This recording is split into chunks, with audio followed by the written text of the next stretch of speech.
Sometimes a good game is just meant to be left as is. Sequels can ruin an IP, and remasters can butcher beloved nostalgic moments. Hey, get yourself a beer or something. I'll catch up with you. Unfortunately for Criterion's cult classic from 2006, Black, this is all too true. After Black was released, there was already concepts for a sequel in the works from its passionate creators, but we also have to remember the game was being published under EA, and EA is the devil. The game's co-creator Stuart Black spent 3 months working on Black 2 before he decided to part ways with the project due to EA's terms. And after leaving, he said he was not surprised at all that the game was scrapped. In his words, it lacked any kind of direction. 3 years later, and a changeover to another studio, Codemasters, Mr. Black was ready to finally sink his teeth into following up his visceral shooter masterpiece. Not a direct sequel, because of EA, but a spiritual successor. A game that wanted to connect the emotion and violent feedback of shooting firearms and ripping environments and enemies alike to shreds. He sensed a void in the 7th generation of shooters, and he was determined to fill it.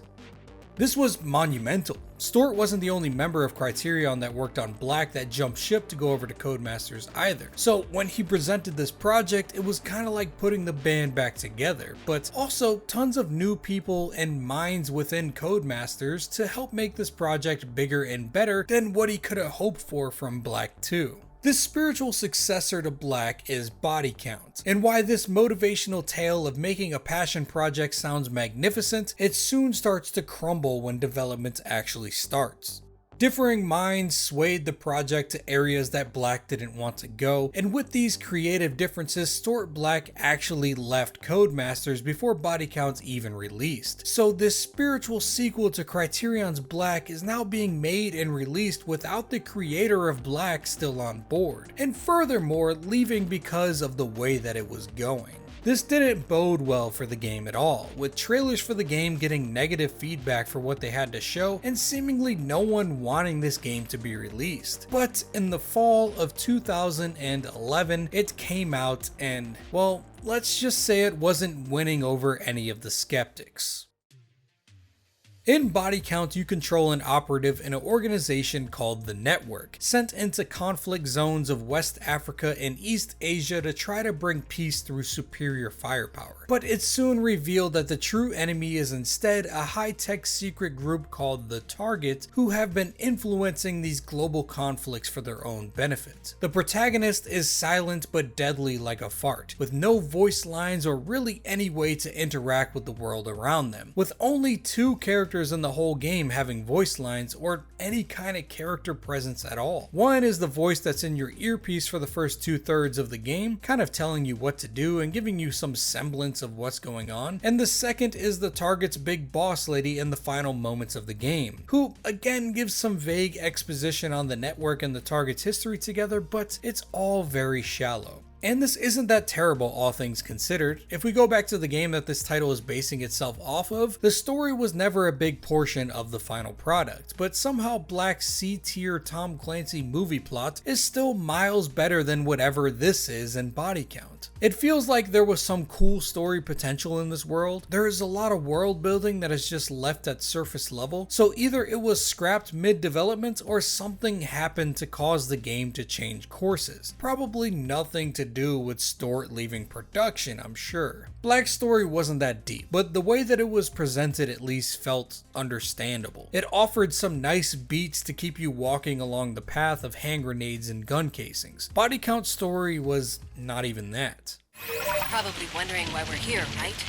You work for an organization called the Network. Who are they? I don't know. What do they do? I also don't know. It's never explained to you at all. You essentially go through different areas of slums in Africa and fishing ports in China to find access to bases controlled by another group named the Target and destroy them. Who's the Target? I don't know. What do they do? I also do not know. Not to mention, each area that you go to is in the midst of some kind of civil war between factions that are shooting at each other. But when you arrive, it's a moment of solidarity as they turn their guns together to shoot at you. Nothing is explained. Who are these factions and why are they fighting? I have no idea. Black's intro cinematic had more story building than this entire game. You at least had a bad guy you had to go after. You knew that what he did was bad, and you even knew his motives for his actions, even going as far to having some storyline twists towards the end. It becomes even more apparent that the story was just entirely scrapped when you watch back the gameplay trailers for the game's pre-release, and you realize that the player character has some voice lines in it where he's talking back and forth to the lady in his earpiece. Your safety is my concern, John. Yeah, I just love it to see that. I need you to be the best asset you can be, John. But again, this isn't a major concern here when talking about a follow-up to a game that was all about the gunplay. So let's get into this game's gunplay. But before we get into the nitty-gritty of body count, I'd like to give a word to the sponsor of this video, DeleteMe. With the internet taking more of a role in day-to-day life and people making careers entirely online, it's more important than ever to stay safe with your personal information on the web. And there's no better way to do that than with the sponsor of today's video, DeleteMe. The internet is full of nasty corporations called data brokers that collect huge amounts of personal identifiable information from everything linked to you, including social media. And you may be thinking, I'm just a gamer, man, I don't do anything dangerous online. Well, that's where you're wrong, bucko. There's been cases of fraudulent websites and scammers that sell in-game currencies that steal your login credentials or even your credit card information. And with the rise of people live streaming these days, the risks of doxing, swatting, and even stalking from parasocial fans are all on the rise. Not to mention, with the recent election in the US, politically motivated attacks online are on the rise as well. And just speaking your opinion can result in someone trying to locate you and do you harm. With all that being said, you need to protect yourself out there. The way that I do that is by using DeleteMe. DeleteMe helps keep my private information private. Shortly after signing up, they removed my data from 31 data brokers and sites, totaling 124 pieces of personal information that some data brokers has stored in their filing cabinet somewhere. I use DeleteMe because it's simple, up to date on the ever expanding data broker industry, and there's no fluff to them. They only do one thing and they do it right: keeping my data safe. You too can be kept safe from people who make a living off of your personal information. Get 20% off your subscription to a DeleteMe plan when you go to joindeleteme.com/hammers and use code hammers at checkout. That's joindeleteme.com/hammers. Code hammers at checkout. Thank you to DeleteMe for sponsoring the video. Now back to body count.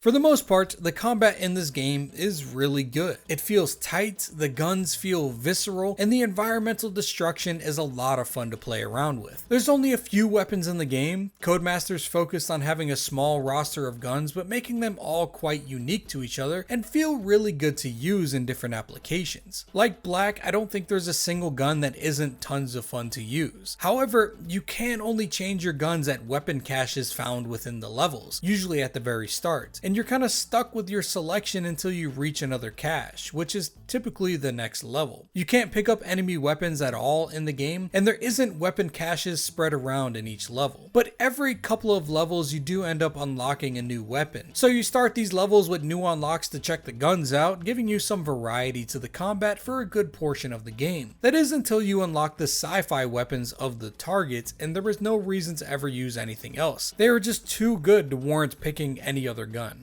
Like Black, they tried to make body count really be a game where guns are the main character. Firing guns feels extremely visceral, the controllers rumble violently, the cameras bounce up and down, and the field of view is oscillated with the cycle action of each weapon. And for the most part, they nailed it. They even somehow made the shotgun feel even more powerful in combination with the destructible environments in this game. You can blast dudes through a wall with a well-placed blast, and that's some shit I don't think I've seen in any other game. Grenades are also way better in body counts. In Black, the player character threw grenades like he had a broken wrist, and the explosions left a little to be desired. In body count, the grenades are surprisingly accurate, and the large area of effect combined with the fantastic destruction made them always a good choice to use.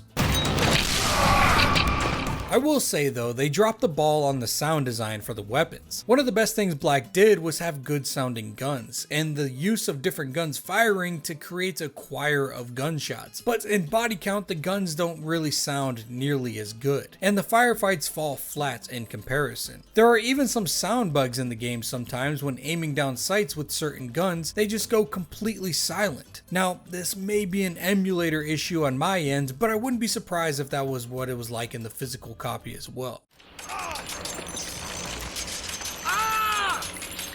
There is also some added power-ups to make the gameplay stand out from simple run and gun combats as well. You have an adrenaline shot that makes you invincible and a little faster for a brief period of time. You have a radar blast that highlights enemies, making them easier to see. This is upgraded later in the game as well to kill every enemy in the radius of this move, making it one actually worth using. There are bullet enhancers, making killing big tanky dudes a lot easier. And finally, there is an airstrike that flattens everything in its path. These power-ups are fueled by intel points that are orbs dropped by enemies when you kill them, with more skillful kills like headshots or environmental explosions giving more intel points. And while I think it's a neat system in theory, I often didn't really use the power-ups. I would do the adrenaline shot to get through sticky situations, and the bullet power-ups to take down the occasional beefcake with a Gatling gun, but the majority of my game was just simple gunfire, which isn't that bad. The worst thing about the intel orbs scattering the map is they look ugly as hell. It makes the game feel so gimmicky in my opinion, and definitely is a far cry from the vibes that Black brought to the table. Black was like a pseudo-realistic shooting environment, where body count and his bright colors and orbs scattered across the ground just feels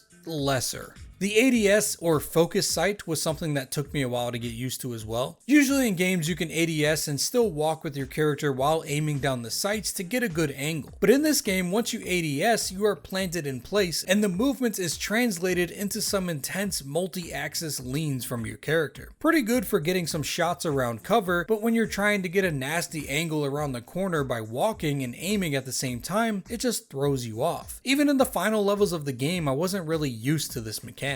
The enemy AI also leaves a lot to be desired. You often come across enemies just sitting in place and you can just sit there and stare at them, like they just shut off when they don't really know what to do. It's also pretty easy to just run around the map and take a few corners and completely lose the AI, allowing you to heal up and start the fight again on your own terms if you get a little overwhelmed. There are different enemies that have different roles in gunfights. There's a medic that reanimates people that you've gunned down, turning them into zombie fighters. There are scavengers that run around and steal the intel that the enemies drop for your special moves. And there are of course the heavies that have a giant machine gun that they tote around and an impressive health bar as well.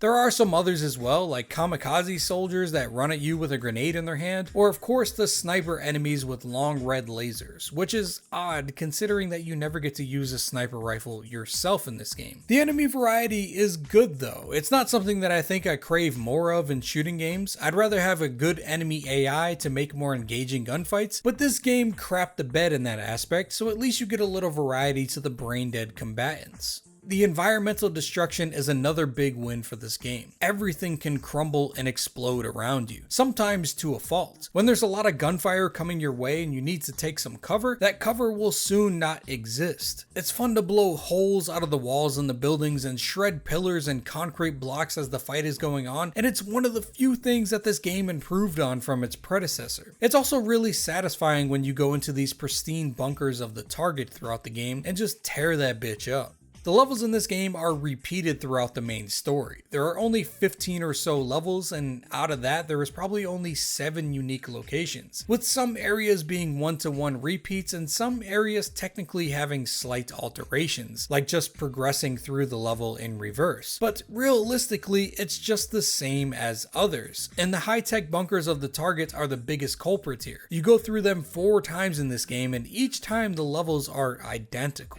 Security units inbound. It is a very short game, like about 3 to 4 hours, so it's not the biggest deal to have level repeats as the game is short in general, so it's not like you get tired of any one certain place, but both of these things can be seen as bad. One, it should be longer. This is a full price release in 2011. Paying the same price for this as you would for Skyrim, LA Noire, or Dead Space 2 is kind of crazy. And two, with it being longer, there should be a better variety of locations and really everything else. More guns, more enemies, more characters, more plots, or a plot at all. If I paid retail for this in September of 2011 when Gears of War 3 came out the same month, I would be pretty pissed. What the fuck is that? Whatever the hell that is, that's a new world record in ugly. As you play through the game, it becomes clear that this lack of a story also translates to a lack of objectives. While a run and gun shooter that focuses on nothing but gunning down enemies while moving A to B works on PlayStation 2 and Xbox in 2006, in 2011 on the 360 and PS3, a little more is expected of games at this point. Even mindless FPS games usually have some sort of thing to do. This is really just a bland level-based A to B game, and I think you have to press a button to unlock a door once or twice, but aside from that, it's just kill all the bad guys and make your way to the exit. There are also two boss fight sort of levels, both against the same boss lady of the target. One level you shoot her a bunch to drop intel points in order to use airstrikes on satellite dishes in the area, and this level also bugged out on me as she hit on top of this rooftop of the building and I couldn't find her for ages, and I could gather no intel without shooting her, so I was just stuck there looking for her. And the final mission of the game is fighting her and actually beating her by shooting her with a giant missile launcher.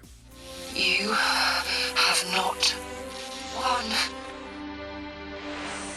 There are also a lot of complaints with the graphics for this game, but I don't think that they are that bad. Yeah, they aren't the greatest that we've seen on the 360 or the PS3, but Codemasters isn't that large of a studio to compete with developers out there making literal movies in this generation. I think people were more let down by this because Black was unreal looking on the PlayStation 2. Hell, Black looks better than Bodycount does in certain aspects, but I think that the hate on the graphics is a bit overhyped. The game looks fine. The one character that you do see that actually talks does look goofy as fuck though. It's like they put a real person's mouth on this Tron Legacy looking character and the sizing just doesn't match to the head and it looks so dumb. But again, it's not the worst that I've seen in this generation of gaming. I think the biggest blunder of Bodycount was that it brought nothing new to the table. Games have been using visceral firefights and destructible environments for a while now. Even Black in 2006 wasn't the first, it was just the best at it at that time. But since then there were games like Bulletstorm and Battlefield Bad Company that just took that concept and did it so much better. It's not necessarily that Bodycount was even that bad, just profoundly unremarkable. And even when teasing the game at E3, it left people wanting more. This translated into poor sales, and by and large poor reception on its release, getting 4s and 5s and the rare couple of 6s out of 10 scores from all the large publications at the time.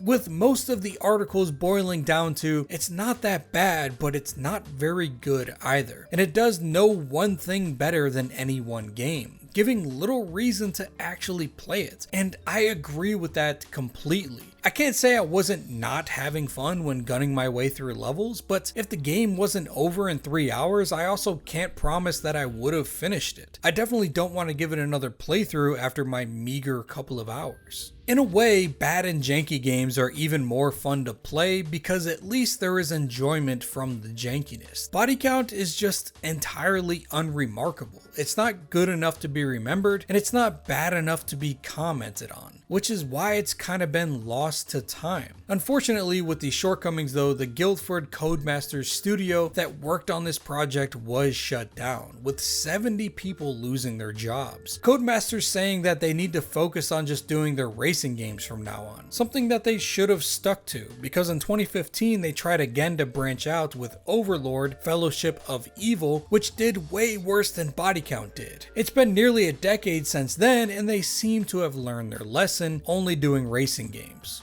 These ambitions of Stort Black had well intentions from the start, I'm sure, but at some point they should have realized there was no substance to this game and cancelled it. I mean, Stort Black did and left the studio, but Codemasters releasing it did no favors for anyone. You have to give him some credit though, he had a vision and he tried to make a follow-up to one of his most successful projects. People always hoot and holler for a sequel or a remake to games that they loved in the past, but like I said at the very beginning of this video, sometimes good games just need to be left alone.